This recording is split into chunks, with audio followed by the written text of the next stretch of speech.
Yes, what we've seen in the last 6 months or so is big name brand companies like Amazon, Meta, Twitter have made real deep cuts to their DEI teams.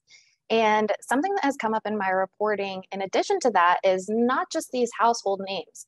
In the last 2 months, I've spoken to over a dozen people who were in DEI roles, were laid off, but were maybe on a team of only one or two that have now been completely decimated. And honestly, that's a really big reversal of what we've been seeing in the last couple years.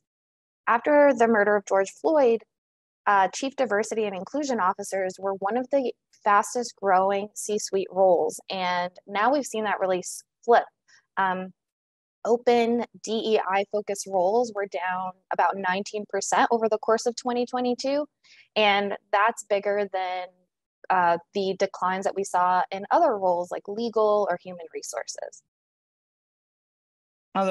Beck, if you'd like to elaborate on that a bit and tell us about whether or not your sense is that, in fact, there is some kind of pullback, and given what's going on with all the workforce reductions, do you see that they might be having a disproportionate impact on Black and Brown people, for instance?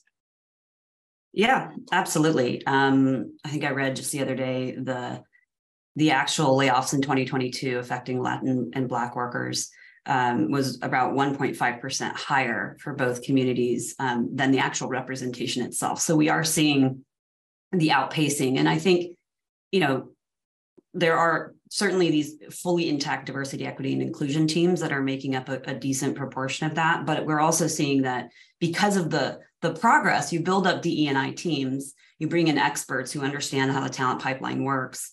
You bring in people who understand these communities and how to connect with them and bring the talent on. We have seen increases across people of color in terms of representation and hiring. And so oftentimes, especially younger or more immature, earlier stage companies, when they go to have to make cuts in a pressured environment like the fragile economy that we have now, and in some cases, earlier CEOs and leaders who aren't as experienced in building diverse teams, they sometimes use like a LIFO approach, last in, first out, or sort of who's the most recent ads. And so we've also seen across time that approach in and of itself can be fairly unhelpful if your representation increased due to some of these DE&I efforts.